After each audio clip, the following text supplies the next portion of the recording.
And Commissioner Iscol is joining me now, so good to have you here on Picks and Politics again. Great to be back. Thank you for having me. So let's talk about this, because you were front and center with the mayor last week talking about this crisis. First and foremost, you know, people usually associate you with like big storms or cleanup, whatever it may be. How is the Office of Emergency Management playing a role here on the migrant crisis? So first off, in emergency management, we have a saying, we don't get to pick our emergencies, and this is an emergency, and that's why we're at the table. But it's a multi-agency effort. We're working with our partners at Department of Social Services, Health and Hospitals, HPD, City Hall leadership.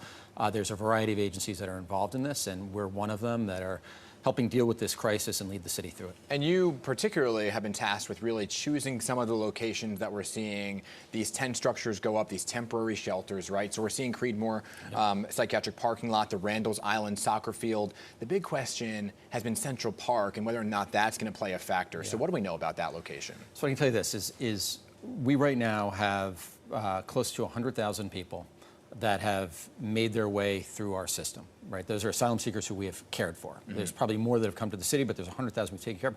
Almost 60,000 are still in our care. Of those, about almost 20,000 are children.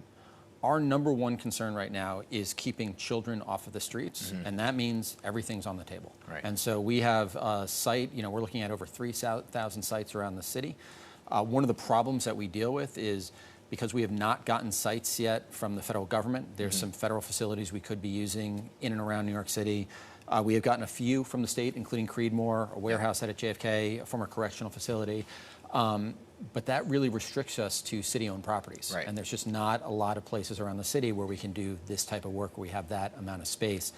Again, the priority being keeping these 18, 20,000 kids, the families with children that are coming into the city, off the streets. Right, so they stay in the permanent structures, like the actual shelters, right, and then it leaves. We're moving the single adults, adult families that don't have young children out of those places that are more appropriate for families with Right, children. and so when you look at something like Randall's Island, right, and the soccer fields at Randall's Island, some of the pushback has been why the soccer fields, not necessarily the parking lots. Yeah.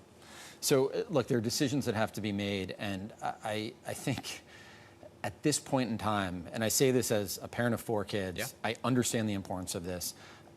We are just evaluating terrible options at this point. We really need federal support, right? If you look back at the history of mass migrations to this country, even going back just to World War II, the federal government has always led. They led with European refugees after World War II, with Cuban refugees in 79 and 80, Haitians in the early 90s, Soviet Jews in the 80s, Vietnamese throughout the 70s. It has always been a federally led effort. It has really now fallen on the shoulders of New York and other local municipalities and jurisdictions around the country. And that means we're forced to make these awful choices. I will say, though, with Randall's Field in particular, we are doing everything we possibly can, and we are fully committed to mitigating the impacts it's having on after-school programming, sports, working very closely with DOE and parks to And could we address see those these concerns. temporary structures, could they last into the fall and winter, the colder months? Are you prepared to deal with that and keep those places warm? So these structures are, I mean, they are designed to be cool in the summer, warm in the winter. They can withstand massive amounts of wind and weather. They're very robust structures, and so if we need to keep them up for that length of time, we can. Okay, help me understand the jump to the $12 billion number, right? Because it was $4 billion at first, and then we heard that number of $12 billion, which is shocking to hear over the next 3 years, right? What's the determination of that number jump? I mean, the big one is just that the number of peoples and the arrivals has not slowed down. And so the more people we have coming into the city, the more people we are caring for, that number increases significantly. So the White House did, in full disclosure, we're taping this on a Thursday, it's airing on a Sunday, but as of this taping, the White House did send one of their top people to meet with the mayor. What are you hoping comes out of that meeting? So we've been, you know, the mayor, our administration has been very clear going back to the fall about the needs from the federal government and from the state. Number one is we need a federally declared emergency. That opens up federal resources. The Cuban boat crisis in 7980 was a federally declared. Who makes that determination? The president, you know, makes that decision. It has to be, usually, generally speaking, it has to be requested by the state. We have been asking the state to ask for a federal declaration. Number two is we're looking for a real strategy of dispersing people across the country, not just here in New York. And so that, you know, having a decompression strategy where people are sent all over the country, not just here. Number three is funding for the amount of money we're spending. And number four, and I think this is one of the most important, is work authorizations. Right. You know, we have a lot of open jobs in New York State. We have a lot of open jobs in this country. We have folks who really want to work and can fill those jobs. They could be paying taxes that are a boon to the economy. They could be filling jobs that could help the economy grow.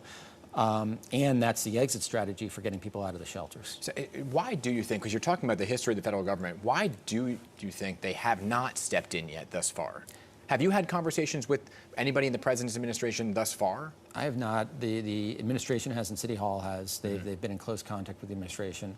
And I would say that's a great question for them. I don't have an answer to that. Yeah. When you talk about the totality of it all, I think when not only just the fact that people want to help, but the mayor did say if this keeps going on, there's going to have to be cuts to other city agencies, right? When you factor that into the budget, what do those cuts look like? So we are seeing the impacts across the city already. Right? We have now opened up close to 200 emergency shelters and respite centers. We're housing close to 60,000 people, and we're seeing the impacts play out across the city. In terms of what those cuts would be, I think that math and that work is still being done by OMB and the administration. But I mean, anybody who's been paying attention, at least in the last couple of weeks, if not over the last year, can see that this is impacting New Yorkers across the board. You were talking about a federal emergency, but what about a state of emergency? Yeah, there has been, the state has declared an emergency, and there's different levels. The city declared one back in the fall. And that really then enables you to do more things around contracting, around emergency declarations. But it doesn't get the restricting money. Some rules. It doesn't get really the federal resources that are needed to handle this. And this is, when you compare it to previous mass migration events, this is one of the largest the country's faced. Yeah. Every single one of those, the federal government didn't just help manage it, but they made investments to help people get on their feet, to help people, you know, get on solid ground here in this country, and it's paid huge dividends. Think about what the Cuban community has done in Miami, or the Vietnamese community across this country. It's always paid huge dividends when we've made these investments, and so we think that there's a huge opportunity here for more robust federal leadership, in addition to help for the city of New York. All right, keep us posted. It's not an easy sure. task, and I'm sure you're very busy, but I appreciate you making the time this morning. Always great for to us. be with you. Thank you so much. All right.